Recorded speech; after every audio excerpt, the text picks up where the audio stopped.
नमस्ते। सर्दियों में खांसी की एक कॉमन प्रॉब्लम रहती है हमारे जनसाधारण को। इसमें तो खांसी को किस प्रकार से हम आयुर्वेद के माध्यम से ठीक कर सकते हैं, उसके लिए आज हम आपको बताने जा रहे हैं कि दो प्रकार से खांसी ज़्यादातर तंग करती है। खासकर एक जो प्रोडक्टिव कफ होती है जिसमें बलगम वगैरह बहुत ज़्यादा आती है, एक ड्राई कफ शुष्क खांसी बोलते हैं जिसमें सूखी खांसी रहती है। तो इन दोनों ही खांसियों को हम ठीक कर सकते हैं बड़ी आसानी से। इसके लिए एक मैं जर्नल आपको फार्मूला बता रहा हूँ कि किस प्रकार से हम दोनों ही कफ, जो बलगम वाली है और बिना बलगम वाली, उनके लिए ठीक कर सकते हैं। तो इसमें आप इसको नोट कर सकते हैं।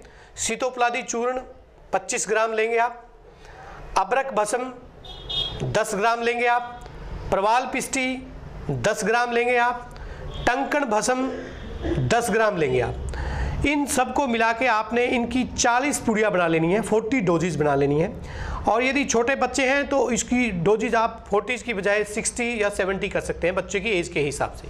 तो इनको एक पुड़िया सुबह एक पुड़िया शाम शहद से लेंगे तो आपको किसी भी प्रकार की खांसी हो, चाहे वो प्रोडक्टिव कफ हो या नॉन प्रोडक्टिव कफ हो, तो ये उसमें बहुत कारगर है। और सर्दी ये फार्मूला बना के आप घर पे रख लीजिए। ये आयुर्वेदिक मेडिसिन आपको आसानी से किसी भी आयुर्वेदिक स्टोर से मिल जाएंगी। इनका आप प्रयोग करेंगे तो आपको जीवन में कभी भी खांसी की समस्या से रूबरू नहीं होना पड़ेगा।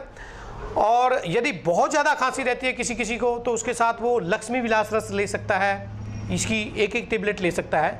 और यदि फिर भी और भी ज़्यादा दिक्कत है तो वासा अवले आता है, एक वासा अवले का एक चम्मच खा सकता है।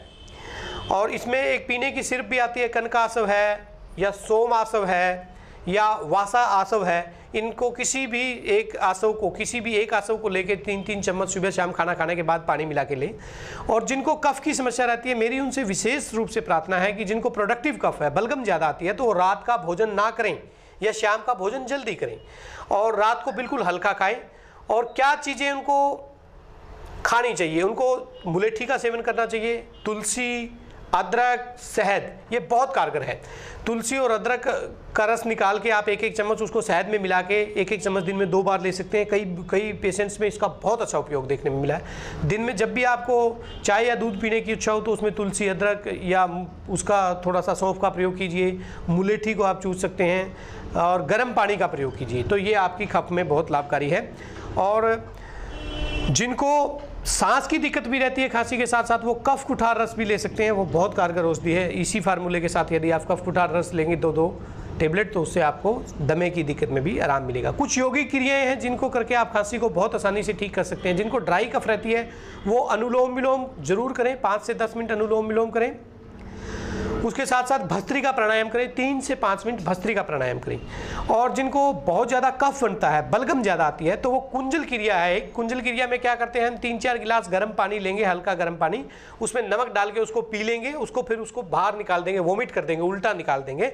तो ये कुंजल क्रिया किसी यौगिक योगाचार्य के देख रेख में 1-2 बार कर लें तो कुंजल क्रिया से आपको प्रोडक्टिव कफ में जो बलगम वाली खांसी है उससे निजात मिलती है। और कई बार ऐसा देखने में मिलता है कि खांसी में जो छोटे बच्चे होते हैं उनको उल्टी लग जाती है, तो माताएं पिताएं बहुत चिंतित रहते हैं कि बार बार उल्टी करता है। तो उल्टी लगना बहुत लाभकारी है और स्वाभाविक है, क्योंकि जब भी उनको वोमिट होगा तो उससे जो भी कफ है अंदर वो निकल जाएगा। तो इसलिए उल्टी, अगर जिनको प्रोडक्टिव कफ है तो उनको उल्टी से घबराना नहीं चाहिए।